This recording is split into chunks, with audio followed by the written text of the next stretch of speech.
And then he said, don't wish it was easier, wish you were better. Don't wish for less problems, wish for more skills. I can't catch a break, guys. Yeah. Get them the fuck away from me. I can't be around those guys. People think, oh, well, cleaning your room, that's just a cliche. It's like, yeah, really, eh? Just go ahead and try it.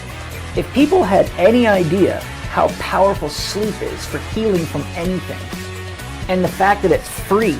My mind is absolutely bulletproof, solid as a rock. Podcast. And we are live, guys. Welcome back to another Fighting Fit podcast. Today I have the wonderful Fergal Wilson with me, and we are going to chat about his journey here with us since he started back in Fighting Fit in February 2018. That's right, yeah. Super stuff. Ferg, how's it with you? Good. Great. You're glad to be here. Delighted. Surprised, but delighted. There you go. Well, you shouldn't be too surprised because you won a black t-shirt, or won one, earned one. That's true, yeah. Yeah, so Ferg is one of the very few members who have the coveted black t-shirt. And what did you have to do for that, Ferg? So it was during lockdown, and wanted to do something. We'd just done I think it was a push-up challenge in May, and I had seen something about burpees, so I thought, I hate burpees. Why don't I do a challenge in that? So I did 3,000 burpees in less than a month. Good man. So yeah, it was tough. How did you find it? Yeah, it was very tough. Yeah, it was so tough actually that I really knuckled down in the last. I think I did 1,000 in 4 days just to get rid of them, just to get shot of them because it was so tough. Yeah, well, one of the reasons, like, if you had said it to me before we had done 100 push-ups, I probably would have said, well, maybe, we'll do something else. But there's something about the monotony of doing it every day. It's where you have to show up and do it every day. It's mental. Yeah. Especially burpees. Yeah, exactly.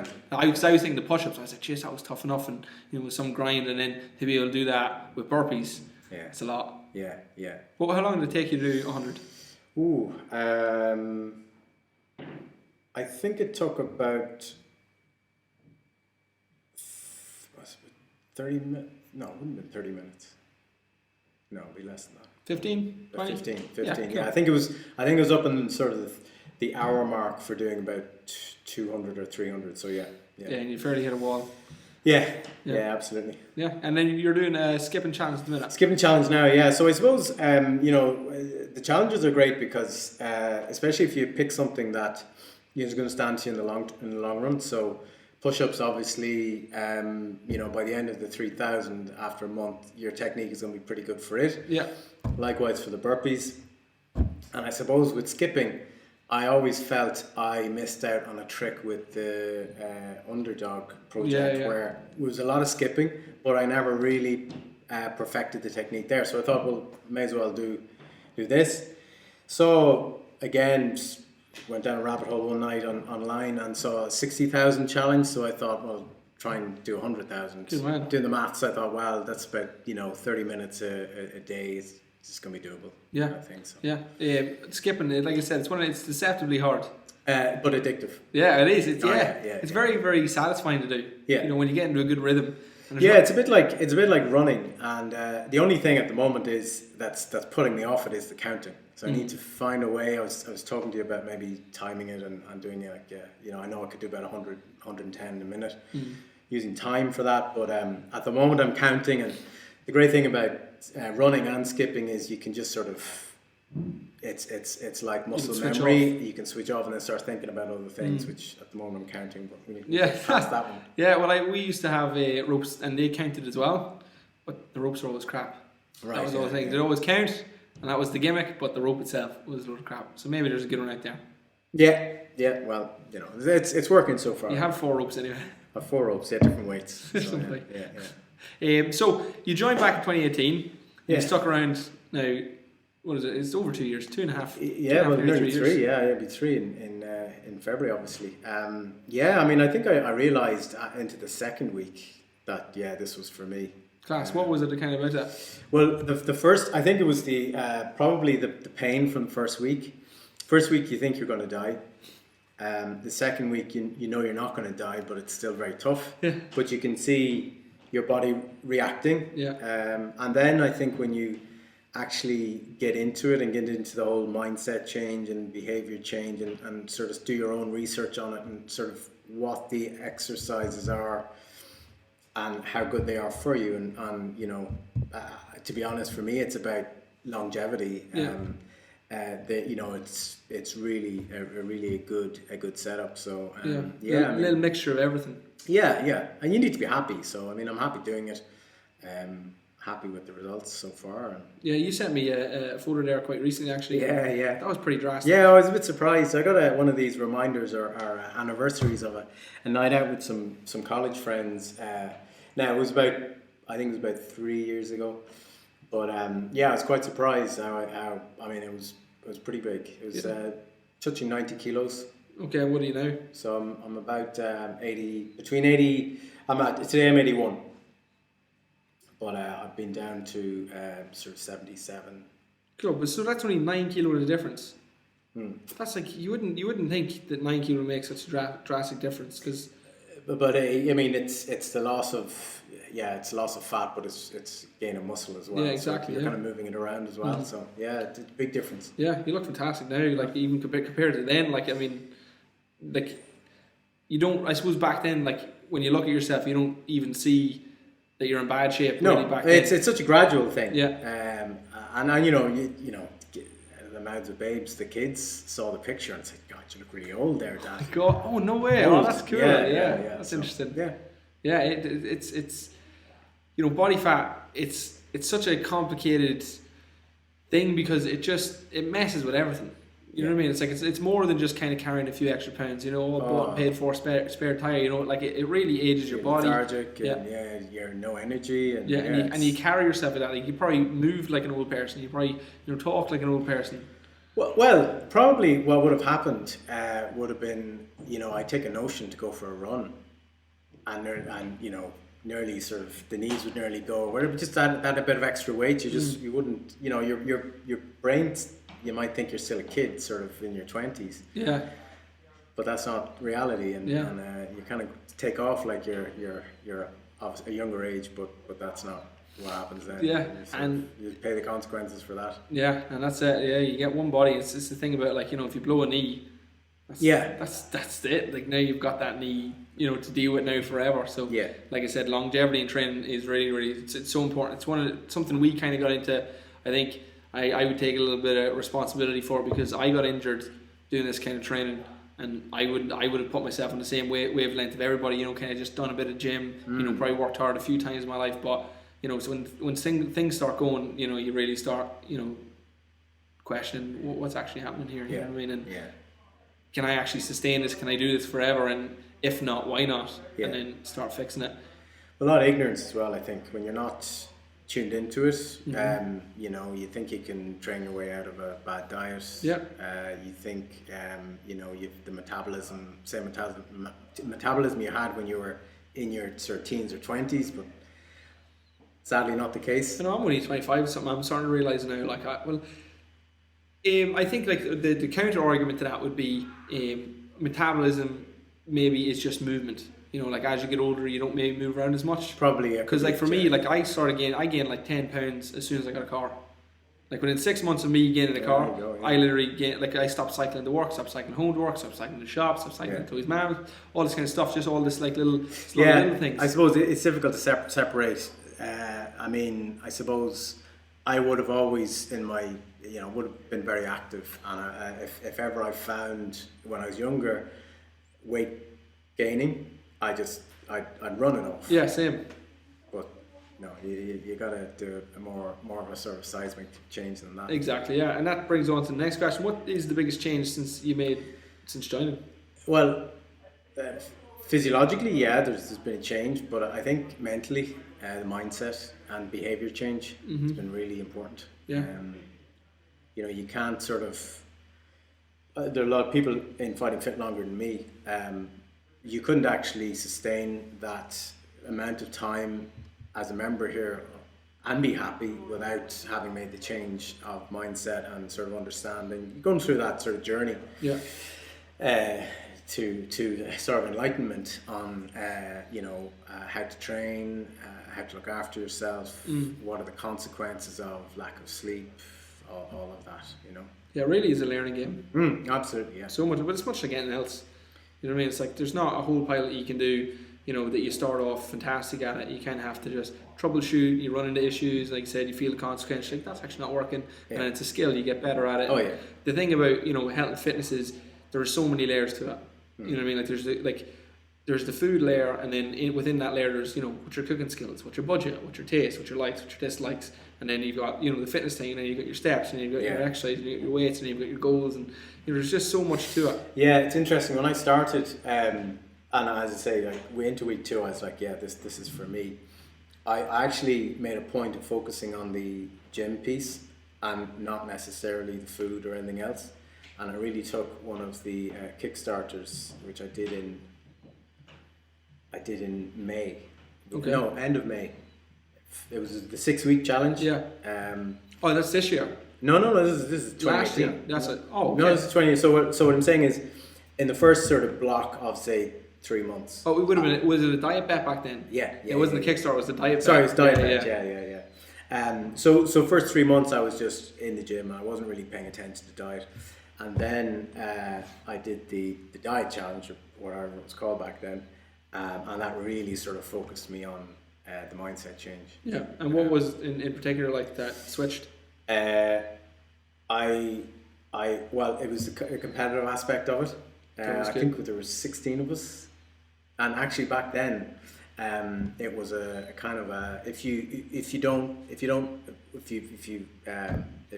don't win or if you don't do your hit your target, you forfeit your money, and it gets split amongst everybody else.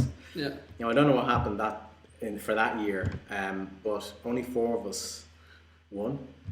But 4 of us are very competitive over it, and you know, we all did the I think it was 7 kilos in 6 weeks. 7 kilos in 6 weeks. That's great. That's what's that? Just over a stone. Yeah, I think that was it. But stand to be corrected on that. But it was a significant weight loss, and we. But in order to do that, you had to understand that okay, you can't do this in the gym. Yeah. You have to then change the diet. Yeah. And then you also have to do the fat burning piece, which is the walking. Yeah. So in doing the walking, I listened to the podcasts, and that's when I really sort of started to get into the whole likes of Brian Keane Fitness and Ross Edgley and other people like that were reinforcing what you guys were telling us in the gym, and it just sort of clicked. And what kind of was it? Remember any kind of eureka moments that you had, or? Well, I mean, in terms of weight loss, it's calorie deficit. Yeah. It's as simple as that. Yeah. It's you burn more than you take in. You're going to lose weight. Yeah. And interestingly, in the first, I think the first week, the first week when you're of your challenge, you're going to lose a lot of weight. It's going to be water, and it's. Second week, I thought this is fantastic. I think I lost 2 kilos in 1 week. I thought this is going to be easy, and I remember being good Monday to Friday, and then Saturday came and Sunday came, and I had a few pints on Saturday. Yeah. Ended up probably taking something on the way home. Likewise, then I watched a match on Sunday afternoon, and then weighed in the next week, and I think I went up about 1.5 kilos. This is during the challenge. Yeah. Oh no. So I went, okay, now I understand. Yeah. This is a 7-day thing. It's so nice when you have some skin in the game, like that financial incentive, that you wouldn't just go, fuck it. Yeah. No, there was no way I was whatever. I didn't have it I could have done without putting it on the table at the time, I remember. But when I put it on the table, I went, no, I'm getting that back. Yeah. But actually, 4 of us completed out of 16, so we actually did pretty well. How much did you win? Do you remember? How much you put in and much you win? Well, I put in 100. I got 300 back. That's unreal. Tripled your money. Yeah. So I bought a Garmin watch. Nice. And the Omron weighing scales. Nice one. So I invested in it. Yeah. I mean, I think I pocketed I got my money back, and then with the balance, I invested. That's deadly. So you say thank you to everybody else. Yeah. It was strange that so many didn't do it. Because I don't think that's been repeated. I think people maybe that didn't achieve it then have since gone on to. And you'd be surprised. I think it's it's such a, like, I mean, even just like think of yourself, like think of like how long into your life it took you before like you actually made the change. Like how many times did you hit that same barrier that maybe you hit before? You know, it's like for me, I know I hit it again. I'm still hitting it. You know, I think that's the mistake people make. They think it's a straight road. To think, oh, it changes one day and then that's it, change forever. It never stops. This is what I'm saying, and it's like I think it's the agreement to that battle, and like they said, just kind of understanding it's a weekly and even a daily budget that needs managed. And some days you're going to overspend, and some days you're going to underspend. And if the goal is to, you know, save money, then you want to constantly underspend. And I feel like some people are just very, very poorly disciplined or just not focused. It's not a priority. You know what I mean? It's kind of a priority, but it's not really a priority. You know, Stephen often says that enough people are, you know, they're in that middle ground where it's bad enough that it's making them unhappy, but it's not so bad that they're willing to change it. Yeah, it's kind of lethargic nearly. You're just sort of... Yeah, oh, fuck it, Ash, what can you do? I grin and bear it. Yeah, this is it. Yeah, and like I said, for you, just having that little bit of a financial incentive, you know, you're in the midst of like a competition, it's just enough to kind of spur you on. Yeah, it was a bit of fun, the competition. As I say, I definitely didn't want to leave that money on the table.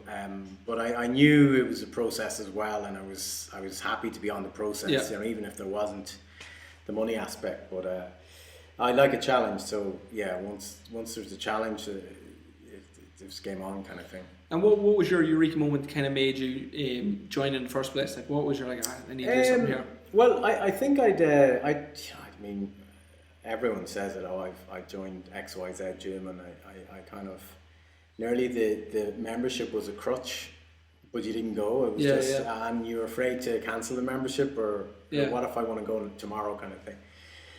And I joined a company in 2015 and based in Dublin, and really, you know, I needed something that I knew evening times. I would work late hours and early starts and kind of thing. And my brother Ken actually was a member, and he recommended it. The HIIT element he knew would be something that I'd like, that sort of intense burst. Yeah. Plus the boxing element as well. And then the flexibility of the hours as well. So they kind of, but really I suppose I just wanted, I reached a point, I suppose mentally, I was reminded of that picture, but I suppose mentally I wanted to change. Yeah, you know, into your 40s, you don't change now and change habits and sort of get rid of the spare tire, it's going to be more and more difficult to do that. And did it just kind of gradually build, or was there like a day or an event that you were like, oh no, I can't do this, or this is costing me this, or? Well, half tongue in cheek here, but being able to lie back on the couch and balance a cup on your chest is probably a moment you reach. You decide, okay, maybe this should have fallen over here and not sort of balanced perfectly. Yeah. But no, I think I would have been very fit before, and I wasn't. I just reached a point where I wasn't happy with, your physical body didn't match your identity. Yeah, well, physical, but more not being able to do things, you know, not being able to run as fast as I used to be able to run would have been more important, I suppose. Yeah. I'm kind of half serious about the balance and stuff on the belly stuff, but just seeing that dip in performance, you know, I always, you know, like the idea of being fit enough to catch that bus, sort of thing. And I realised that I wasn't in that space anymore, so I had to get back into it. And I thought, if I don't do it now, it ain't going to happen. So all of that sort of conspired to send me in here.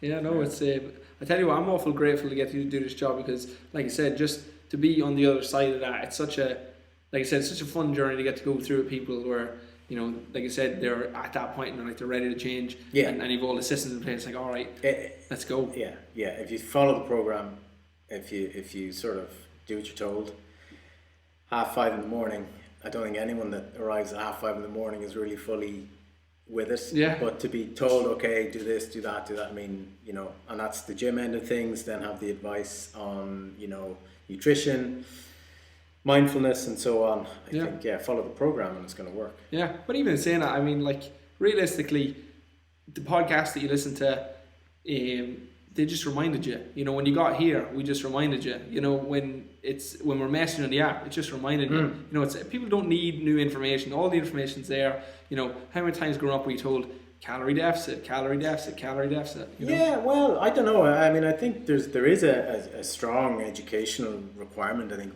for a lot of people that come in here, I know I needed it. But what was something new or novel that you learned maybe that? I mean, I was at ground zero. I mean, you know, the whole idea of macros and how each of the three macros, the parts they play in a balanced diet, but also in performance. Yeah. I think, you know, that's, you know, you're talking ground zero stuff there. Okay, yeah. Oh, I did home ec in school, and that, like, I kind of knew. Right. Okay. I kind of knew a groundwork for that. So that's interesting. Maybe that you just had no idea protein was building blocks for muscle. Maybe. I kind of knew that. That's about it. But that's about it. Yeah. Okay. And but the balance and how to balance the carbs, the fats and the proteins. You know.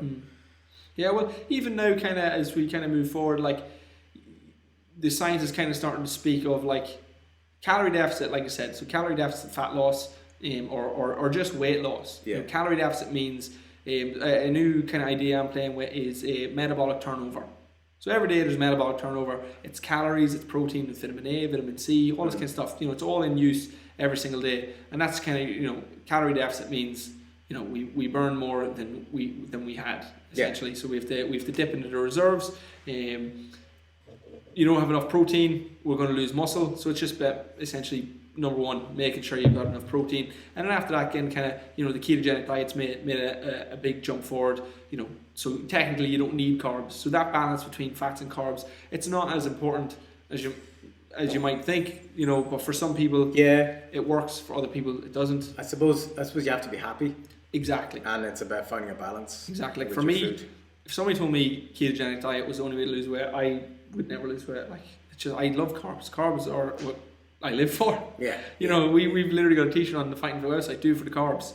You know what I mean? It's like, it's all about carbohydrates, pasta, bread, potatoes, rice. You know, it's like, they're all the good foods, really. Yeah. And then you have your meats. Yeah, I mean, I think it's important you go through the whole calorie counting and the macro counting journey. I think that's very important, but you need to learn from it. I don't think it's sustainable for a very long period of time, but you need to understand, you know, I don't mean to be intuitive, but know from experience, you know, certain foods, a certain portion size is what's going to happen. How much, if I pour even, you know, double the olive oil I normally have when cooking, that's actually going to have a bit of a difference. Yeah, 100%. And exactly, that's probably like one of the favorite things I've heard is exactly that. So you want to get to the stage where you're just eating normally. You know what I mean? But like I said, for me, normal was 2 slices of toast, butter, and, you know, cornflakes or Weetabix with sugar on top for breakfast. That was normal. You know what I mean? So it's about kind of redefining normal based on your goal, obviously, and then health, taking that into consideration, because obviously we want longevity. And then after a while, you should be able to just eyeball it. You know what I mean? That would be the overall goal, that you could feed yourself without having to have the weighing scales out every single time. Yeah, I mean, I think when you get an idea of the different foods, then it's portion control. So I think Chris had a very good simplified way of looking at it. Like, you know, protein is the size of your fist, and you know, carbs are the size of your hand, and so on, and your thumb for the oils and fats and that kind of thing. I think, you know, if you follow that. Now, obviously, you need to keep tracking your weight and understand, you know, well, it's like, oh, well, maybe is this working or is it not working, or maybe am I fooling myself? Exactly. Yeah. But if it's working, you think your hand's a lot bigger than it is. It's not that big. Yeah, exactly. Yeah, 100%. And so you've done plenty of events with us. You've done 2 weight loss programs. You've done the Underdog, the white collar. Yeah. There seems to be a massive correlation between people like getting the podcast and doing the white collar. Well, it's I mean, that's probably I've heard people, you know, what's your biggest memory or fondest memory, and everyone says white collar, but it's such a journey for people. You go from sort of figuratively speaking, couch to boxing ring. It's massive. Yeah, it's again, it's just such a wonderful thing for I know for us, like, it's so special for us because it's something that's what we did growing up. Like that, like that was all we did it was right. We show up to the club 4 or 5 times a week, go through absolute hell. You do the sparring, you get the shit kicked out of you, the emotional roller coaster. The only bit you guys didn't really have, but you guys had plenty of experience with already, was making the weight. That's kind of something else that you throw into the mix, cutting weight and all that kind of stuff. You guys fortunately didn't have to do that, because it's awful. It's the worst part of boxing, really, and probably the worst part of fighting. Just the dehydration stage, and we should look like an athlete, but past that, cutting the weight, but it really does matter. And then you always get you might get somebody who cut way better than you, and then they're end up way bigger than you, and that's not a nice part. But that corner, us standing in the corner, prepping out to go for the ring, the adrenaline. It's amazing. It's a crazy experience. It's very scary. Yeah. But it's scary, but at the other end you're going to feel so much better having done it. Yeah, and win, lose or draw. I mean, it doesn't matter. It's getting into the ring. Yeah, and fighting. Like, when in your life do you ever literally get to fight? Yeah. You know what I mean? That's a weird experience. Definitely the feeling where I think Chris was in my corner, and Chris said, get your gum shield, you're on. Yeah. And you go, oh Jesus. Yeah. And then you head out, and there's the music. I heard nothing. Yeah. I didn't even hear the crowd. I was just, okay, get in. But you get into the ring, and once you kind of get your gloves on, you go up to the ref in the middle, and he says, fair fight, blah blah, and go back to your corner, and you go back to your corner, and then you go, oh Jesus. And then you're standing there, and they're standing, you're like, oh, it's happening. Yeah. It's crazy. Amazing. It's a mad experience, and it's so funny. Like I said, so right there you're in Fergal mode. You're in normal real world, going to the office mode, and then once that bell hits, and you square up, then it becomes like chess. Then it's like pam, tit for tat. And I remember with you were one of the biggest shocks for that white collar that we seen. Because you had such a drastic change from the kind of fighter you were when you're sparring, and then once the pressure came on, you became this different animal. Well, to be honest, my view of what happened for me was about 4 weeks out from the fight, I damaged my shoulder, rotator cuff, and I felt very uneasy about fighting. But the closer we got to it, I thought I could shrug it off, but it turned out it was a rotator cuff injury, and I was very anxious about the fight. And I remember I wanted to pull out, but I got to a point where I can't pull out. Yeah. Because A, I'm going to regret it, and B, somebody else is going to be, not to experience the fight. So I just I knew it was fight or flight, really, is what happened. Yeah. So I was kind of minding it in the sparring. Yeah. And then when we got to the actual fight, I was like, well, look. You probably didn't even notice that. Well, no, I didn't really actually. But I knew it is going to hurt afterwards, but at least it's over. Yeah. And better blow it during the fight than blow it before the fight. Yeah. So I was kind of minding it a bit. Yeah, but honestly, that was But I in doing that, actually, I sort of developed this double jab. Okay. Which I think really worked. Yeah, you had to double down on the other arm. Yeah. Or was it the same arm? No, it was my my right arm, so I'm left-handed, southpaw. Okay. So I was jabbing, but I couldn't do any hooks. Okay. Oh, okay. Yeah. Okay. So all I could do is jab. Yeah. And but double jab. So, and you got quite snappy with it. I got quite snappy with it. Yeah, I think the same thing happened to me. Was I injured my right arm, and Jim just went to town. Jim, my boxing coach, on my left arm, and I remember literally from that one session, I was like, all right, now I've got something here now.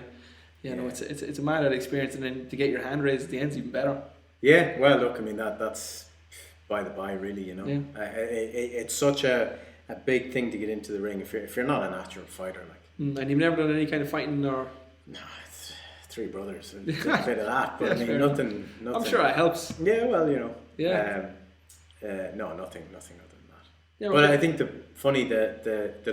big learning for me during the boxing was not to listen to the voice that says, the brain, the whole self-preservation thing of, I think we've done enough here. I'm feeling a bit tired. Let's stop here. Yeah. But when you're up against some of the lads and you do rounds and rounds of training, sparring. If you drop your hands and you listen to your brain, stop, let's get out of here, you could get hurt. Yeah, but you have to push yourself that bit further.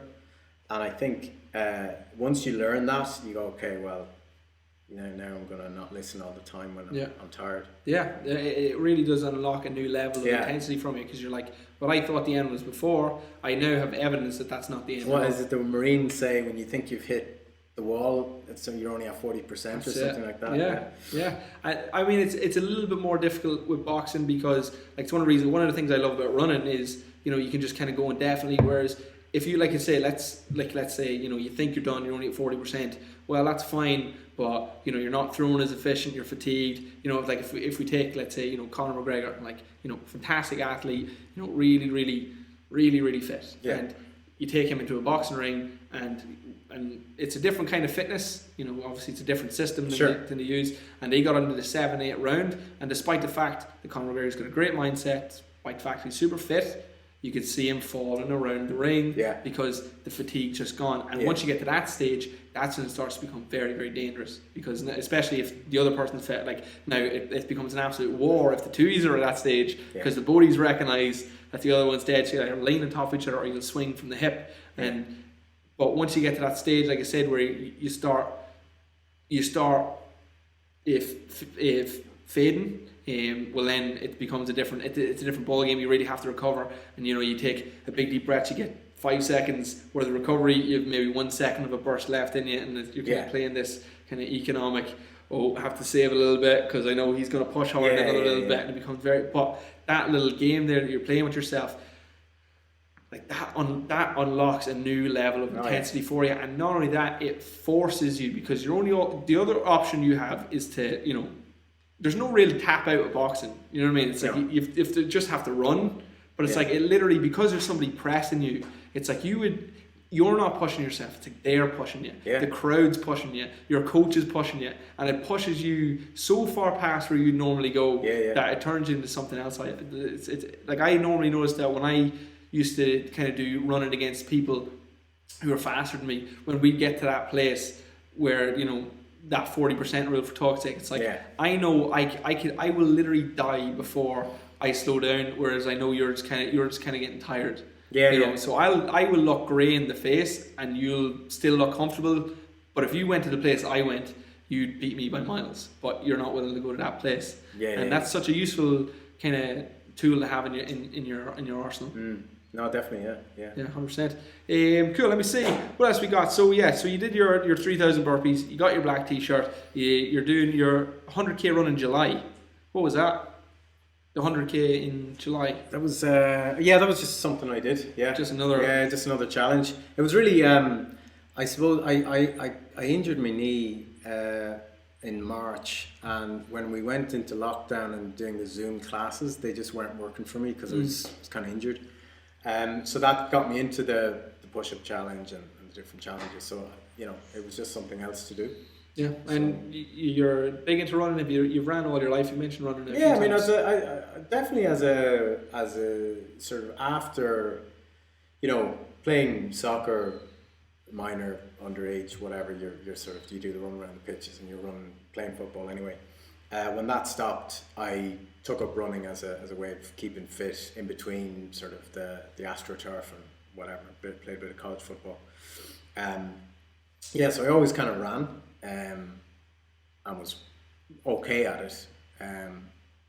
I think what was great about Fighting Fit was the sort of general general physical preparedness you get from doing a lot of the HIIT training. Your cardio is much better, so it made taking up the running again much easier. You're already conditioned before you start running. That's always a good idea. Like, what is it they used to say? I know I was a devil for condemning football.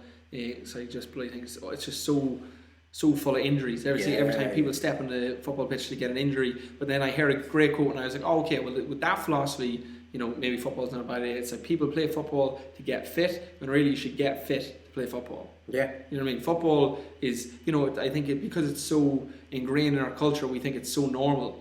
But it's such a dynamic, explosive, multi-directional sport, and then you've got contact in there, even though it's like semi-contact, it's not full contact. Yeah. But it's such a deadly sport that you really want to be conditioned before it. And I think, like I said, running's the same. Running, people just think, I should be able to get up, and even though you just sat for 8-10 hours a day.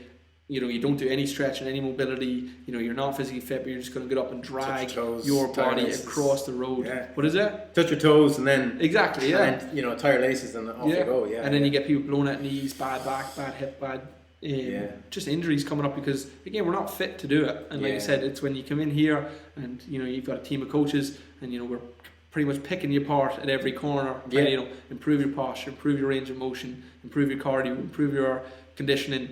That then you take that out to the road and you're like, oh, this is a different ball game. Yeah, I think when you start looking into it and the different exercises that we're doing, everything is covered. Like you've got the explosive exercise. Like I hate kettlebell swings. I hate them, but I know how good they are for you. Yeah. And why we do them. So I do them. But yeah, all of the exercises have been very well selected. Yeah, that's Chris. Yeah, that's Coach Chris. Yeah. Yeah, and like I said, it's kind of like it's a weird kind of style that we do. It's kind of like it's like a mixture between CrossFit and boxing and cardio and bodybuilding. It's a little bit of everything because everybody's got different goals, but everybody's also got different holds. So I know for toxic, just even you saying that, I notice with my own training, it's like you kind of gravitate towards the stuff that you like. Of course. Like if you went to a gym where you said probably never do swings. Never do. Yeah. No, I wouldn't go near a kettlebell. Yeah, it's nice though to be forced to kind of work into your weaknesses. Yeah, absolutely. Yeah. Which is the great thing when you turn up and it's all mapped out for you. I mean, I think if you actually sat now, maybe people do. Well, I don't really. You sat down and go, I have to do this now, do I? Oh, Jesus. You think twice about it. Yeah, just turn up. This is what you do. 100%. I never check out work before I come in. Never. I know people do, and I know people literally always come in and go, oh, it looks really hard. It's like, it always looks hard. Yeah. You know what I mean? Like you're comparing it to just waking up out of your bed. But that's the other thing I learned as well is how to approach this. Life is take things in bite sizes. Yeah. So were you to just look at the full lineup of the class, it's like, oh Jesus. But if you just go, okay, I'm doing this now I'm doing that, and before you know it, it's done. Yeah, and it's another thing, kind of just like the fight. It's like the momentum, and it's like once you step into the ring, you're forced to do the rest. The pressurized the situation you're in makes you do it, and once you get into the workout, once you show up, it's like. It's not really up to you anymore, the class is getting guided, you're going to get guided through it, and you're going to get kind of pushed through it. You're on a conveyor belt now. Exactly, yeah, exactly. And I think that helps because, if you had to get in there and it was up to you, you take longer breaks, you wouldn't push as hard. Yeah, I mean, I think that was my issue with a normal gym,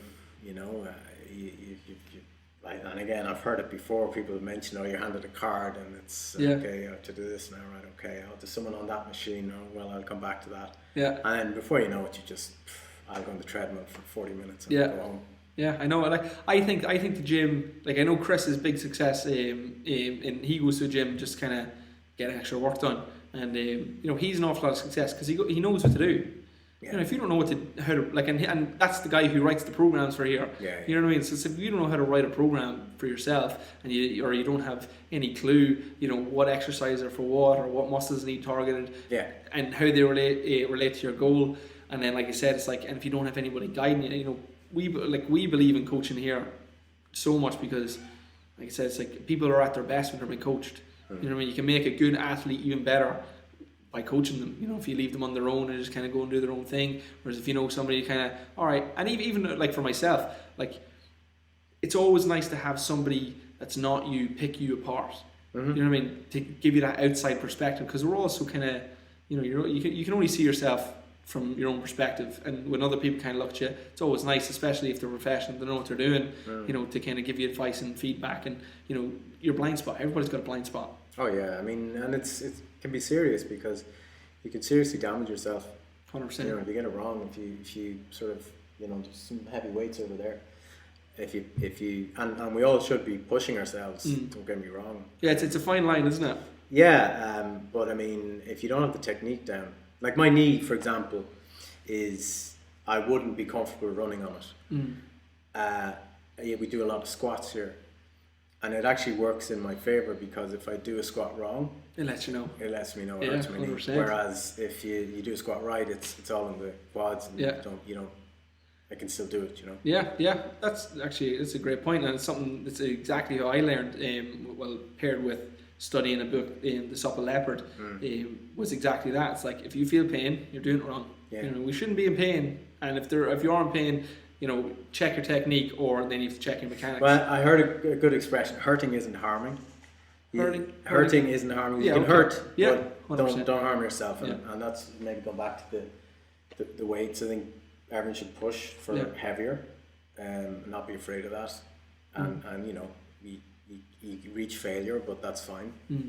But don't overdo it where you actually, you know, they drop on your head or something. Yeah, or you feel a sharp pain. Like something such a brilliant idea in that book was, you know, your body's speaking to you all the time. You know, your body is fluent in Fergal, but Fergal is not fluent in your body. You know, like you might not have yet. Like it took a real loud signal before you realized, all right, actually that's not right. And even probably that signal might not have been loud enough, and you might have still pushed on past it, even though your body was giving you its language is electrical signals, and it was sending you the impulse upstream into your brain. Hey, that hurts. Don't do that again. You're like, no, keep pushing, baby. More reps, more steel. Keep going, pumping iron. And like I said, we learn, or we've never learned to tune into our body's kind of form of communication, and then we end up doing ourselves harm because we kind of tune it out. Kind of just like the skipping. You know, it's like eventually you just kind of go into autopilot with it. Yeah. And like I said, when you're dealing with big heavy weights, it's not a good idea. And then, like I said, like even still more ignorance. Like I studied gym instructing, circuit training, and PT, and my college instructor McCarry, like he was a genius. Like he's getting his doctorate in physiotherapy or in kinesiology, so just movement. Okay. And you know, he taught us everything, but there's not the time. Like I had to literally sit and read a book like really broad before and every week I'd come down with a new concept, a new idea, and it took trial and practice and experience before it all kind of clicked. So even though like he taught us all the proper mechanics, you know, it takes an awful lot before it actually starts making sense. You start putting it all together, and you know, common knowledge isn't always correct knowledge. So just because, you know, your feet are straight, your knees are straight, your shoulders are back, you know, doesn't mean that you're doing it right. Still, it's so much deeper than that. There's so many layers to it, and it can get so complicated. And you know, if you do it wrong, you get injured. So the consequences are so high. And you know, how many people do you know that exercise that are injured as well? You know, where that's not normal. You know, it's not supposed to be the case. Yeah. So it's very complicated. It is. It is. Should be. Well, this is it. Yeah, the human being's a complicated not to lose, bit of kit. Get it wrong. Yeah, true, 100%. And then, like I said, then you get injured and you kind of have to nurse that forever. Yeah, but I think regarding injury, I think it's very important not to stop. That was one of the things that I learned with, you know, I think for everyone when they go on their first holiday after joining and they stop for a week and a half, it's not worth it. It's not worth it. It's not that, you know, we're zealots and you should exercise in your holidays. It's that if you don't, when you come back, it's not worth it. At least keep yourself ticking over, because you come back and it's just like starting from the beginning again. It's awful. But you know, injuries are inevitable, but I think what's great is being able to come to you and say, yeah, my shoulder's not great. I know I'm going to need them for 3 or 4 of these exercises, and you say, okay, no, do this X, Y, Z instead. So you can keep training, but just, you know, rest. Work around it. Yeah, 100%. Yeah, like I said, there's for every 2 things you can't do, there's always 10 things you can do. Yeah. You know what I mean? And like I said, the big thing is, as you said at the very start, you know, it's longevity. Yeah. You know, it's like if you don't plan to exercise and eat for life, it's like really, you're wasting your time. Because it doesn't stop. It's like if you stop for a week, it goes. Yeah. You know what I mean? So if we know you can't even take a holiday, you certainly can't take a month. Yeah. You know, you can't take if you take a year, like I don't know where I would be if I, like, right now just stopped for a year. Like it doesn't bear thinking about it. It's literally terrifying. And again, it takes experience of doing it and then suffering it, and then you're like, all right, okay, not again. Yeah. You know what I mean? Just like that, you have to squat wrong before you realize, all right, I shouldn't squat wrong. No, absolutely, yeah. So how would you describe your transformation since you started, just kind of in your own words? Yeah, I mean, I think it's physiologically, yeah. Mentally, absolutely. Mindset change, definitely. Behaviors, absolutely, yeah. Been the biggest transformation has been mindset, because it is a long game. I think you realize you got to keep doing something, use it or lose it. That's been the biggest sort of transformation for me. Yeah, mindset is really everything, because at the end of the day, it's you in your mind that's pulling all the strings. Yeah, and you need to be happy, and if your mind isn't right, if you don't understand what you're doing and why you're doing it, you probably will get unhappy over it, and sort of, you don't see the bigger picture. You need to get all these things right. Yeah, it's the little things, isn't it, really? Like, yeah, it's like David Goggins says, it's all about having the answers to the simple questions. Like, why am I doing this? Yeah. Why is such a simple question? It's literally one word. It's like, but if you don't have the answer to why, it's like, oh, my knee's injured, my shoulder's injured, why should I keep training? Which it's a very valid question. But it's not until you get to the point where it actually starts to hurt and you actually start suffering that when you ask why, the answer isn't actually as clear as you might think. You know what I mean? Like, unless you have a pre-framed, almost scripted answer, it's like in the moment, it's not going to seem like anything's worth this. Like, I remember when Mason was born, like, what an ordeal. Like, that was like one of the most intense experiences I've ever been through in my entire life. And I literally remember just thinking, like what was all that for? And I was holding Mason. I was just thinking, like, he's amazing. Like, but I'd only met him, so it's kind of like, is it worth it? Is it even worth all that suffering? I don't think anything's worth it. And then, well, you never stop asking that question, by the way. But anyway. Oh, really? And then, like a day later, it was like, all right, okay, maybe an hour later, it's like, if anything's worth it, it's this. But if you didn't get that, nothing's worth it. You know what I mean? And it was even in that moment when you had him and you're in the midst of all that suffering, it's like, why would you do that to yourself? You know what I mean? And why would you give up chocolate? Why would you give up donuts? Why would you go out for a walk, at 6 a.m. or 6 p.m. You've had a long day. Why would you make the sacrifices? Why would you spend the extra money? Why would you spend the extra time? So if you don't know why, you're not. It's the gravity of the pain would just be too much, and that's when most people just quit. And then once all that pain subsides and they've lost all the momentum, and then they're back to the start, and it's that vicious cycle. Yeah. I mean, certainly if anyone was joining, I'd recommend you sort of don't just see it as a boot camp. I know it's not. You're not sort of pitching it as a boot camp anymore. No, we're not classes either at the minute. No, we're workouts. Exactly. But understand the process, buy into it, do your own go on your own journey for learning about it and understanding it and understanding what you're doing. Yeah, that was exactly my next question. Is exactly that. It's like, if you're in that situation where you were, it's like, what are you supposed to do? It's like, you just have to, as you said, take it one bite at a time. Yeah. But it's about sitting down and finishing the meal. You know what I mean? And realistically, it's a buffet. There's no end to it. You know what I mean? We are gonna. Nobody's the finished product. You know what I mean? So it's just how good do you want to get? And most people kind of settle for a very small standard of, oh, sure, I'll just lose 5 pounds. And it's like, okay, and then what? Oh, well, then I'm down 5 pounds. All right, cool. What happens then when you stop and you gain 5 pounds back again?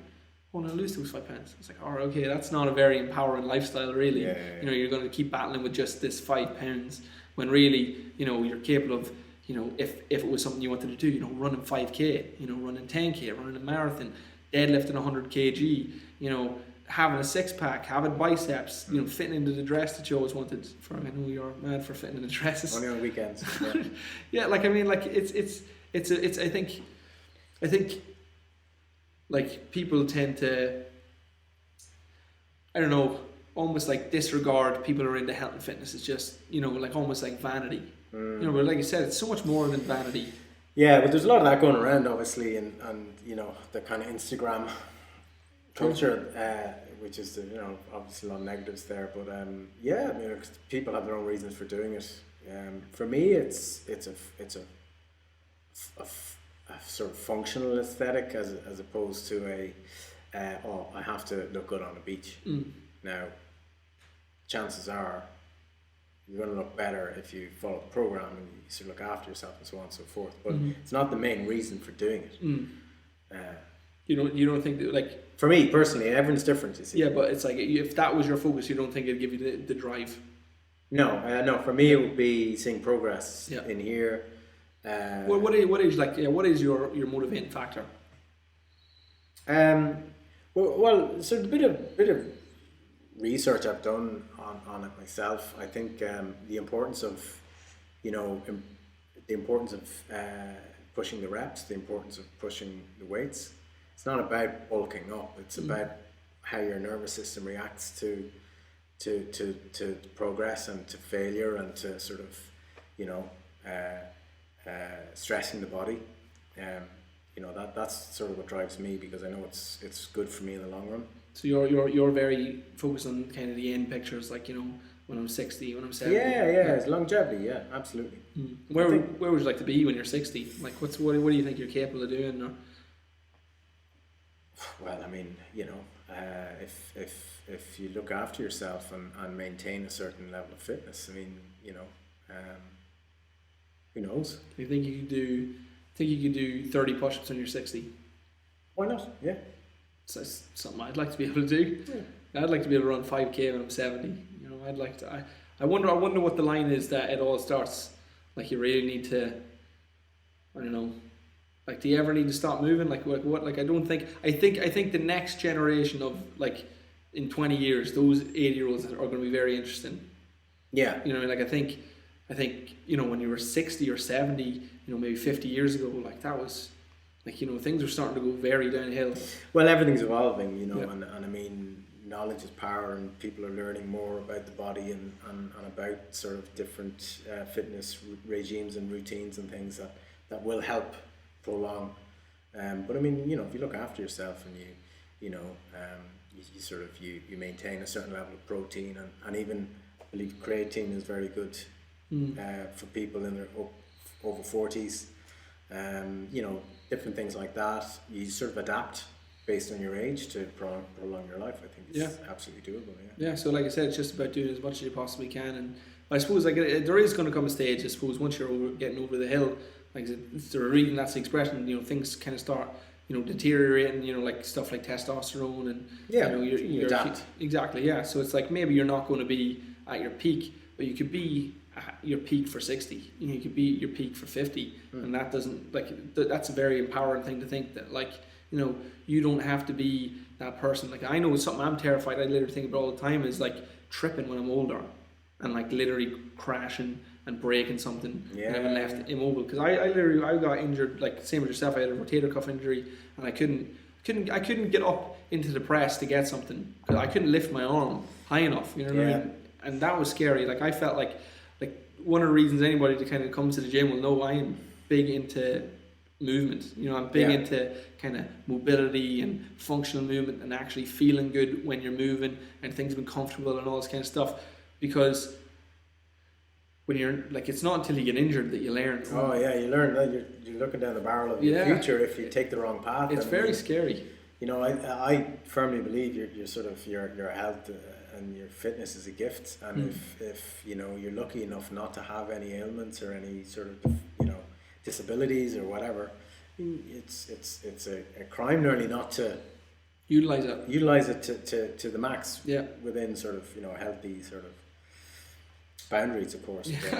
Every once in a while, maybe pushing those boundaries out a little bit. That's what it's there for. Like I said, I always feel like, most days I probably train at like 60-70%. I come in and I feel, like a 6 or 7 out of 10. Some days come in and feel like a 3, but every once in a while you come in and you feel like a 10. And that's what makes it all worthwhile, when you just, you double the weights and you double the reps, and you can't walk straight then for about 3 or 4 days after, but you feel amazing, what I mean? And I think an awful lot, what happens is people show up maybe on their first day, or maybe 4 months in, and they get this awful day, just get the day where they feel like a 3, and like, everything feels so awful, and they think, I'm not making any progress, and let dishearten them. It's like, that's just part of it, what I mean? I'm sure the best. Yeah, funny,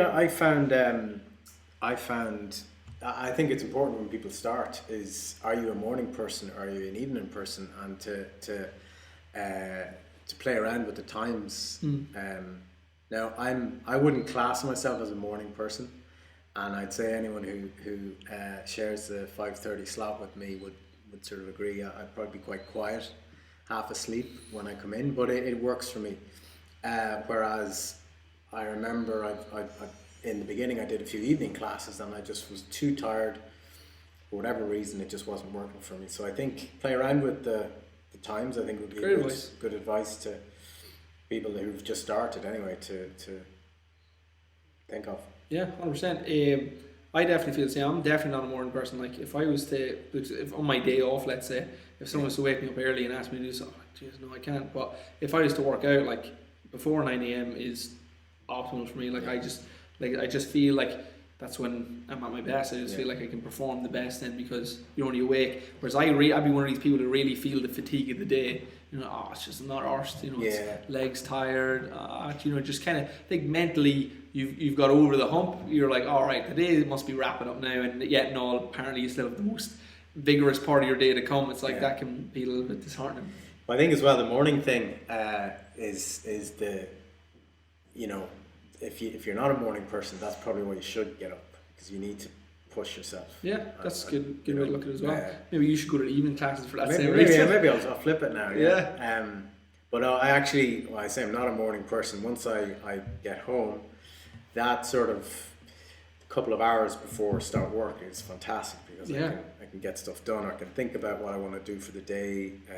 Even walk the dog generally, actually. Yeah, plenty of books and you know, famous people and great thinkers kind of always say that, you know, it's like own the morning. Yeah. You know, create that little bit of time for yourself. You know, the last thing you want to do is be into work for 9, getting up at 8:30. You're already chasing your tail. Yeah. Whereas the best advice seems to be, you know, get up at like 6, meditate, have a cup of coffee, you know, go for a walk, do your hobby, do whatever it is, and then start into that same process. But you've already you're awake. You've got some work done. Then you've built some good momentum. Yeah, and I think for a lot of people, your day is no longer your own after 9 o'clock. Somebody else's. 100%. And you've got people pulling out of you. And then what that leads to an attitude for me anyway of like, oh well, I deserve a treat because I didn't get anything. You know, like I didn't get anything out of this day. You know, whereas if you get up at 6, it's like, oh, well, now you've got 3 hours to yourself. You know, it's like watch that TV show that you wanted to watch. Yeah. You know, go for that run, do that hobby that you wanted to do. And that way, at least you're getting something out of the day that's your own. Yeah, it's a really good point. That's pretty much just. Do you have any kind of, just off that, you know, you mentioned you listen to some podcasts. Do you have any kind of podcasts or books or anything? Well, I found Brian Keane very, very good. Okay. Brian Keane Fitness is very good. Audiobooks, everyone's mentioned Goggins, but yeah, I was listening to Goggins. Other than that, not really. I found podcasts and audiobooks had a great time and a place for me. Okay. I'm finding it a bit more difficult now to sort of tune into audiobooks. Okay. But yeah, certainly the for me, for the first weight loss challenge, diet bet, the Brian Keane Fitness was very good for just giving good grounding. Yeah, I feel like what is it? You know, once you feel like you know enough, you know, it's time to stop listening. You know, it's like, let's just start doing now. You know what I mean? You're listening to the same, because again, it's all the same concepts and principles all over again. It's quite cyclical. You do, if you listen long enough, you do start hearing it a few times. Exactly. Yeah. So that's one thing I noticed. Certainly, like in the kind of, you know, the self-improvement thing. You know, it's like you hear one message from one person, and then you hear echoes of it or a different approach. Yeah. Coming through in a completely different way, but from another person. It's the same principle. It's like, you know, it's at some stage in your life, it's time to stop reading books and start writing books. Yeah, that's true. You know, so it's like, you know, let's act. You know, let's do it. Let's put it into work. And you're clearly putting it into work. You've got your black t-shirt. What's next now after the skipping? I don't know. I'll see how my knee is. I might do get back into the running. Okay. But I think skipping is, I mean, yeah, I'll do this, but I see it as being part of the sort of the weekly, the thing now, because it's addictive. The skipping. Talking about earlier on, yeah, I mean, it's addictive. Once I stop counting, that's the next thing, is not just do it for 20 minutes. Don't worry about how many you skip, but factor that into the sort of daily routine. Yeah, brilliant. It's definitely easier on the joints than running. Okay, that's a great way of looking at it. So you maybe think running is not an option now until the knee gets better? For now, yeah. It's a bit of swelling in my right knee. I'm kind of not resting it enough for the swelling to go down, and I know if I go running it'll just make it worse. But you know, I'll pick a time when I can sort of get that sorted and then go back into the running. Yeah, cool. Like I said, rest is best. Yeah. Rest is best. Sometimes you don't need to red line it. Exactly. Yeah. Alright guys, well that's us. We'll wrap it up. Fergal, do you want to leave you guys with anything? You said it all. I said it a few times. Mindset change really important. Buy into the program. You know, there's a great culture here. Great level of expertise in terms of nutrition, movement, and sort of the whole physiology. So yeah, highly recommend it. Recommend joining, guys. So do it now. Contact us on fightingfitirl@gmail.com. You can get me on Instagram, FF Movement Coach. You can get the main Instagram, fighting_fit. For any social media you want guys to follow? For me? Yeah. No, absolutely not. No, absolutely not. Leave it alone, guys. Comment below. Let her know what you thought of it, guys. Don't forget to like, subscribe, and hit that alert button, guys. And I'll see you in the next one. Peace.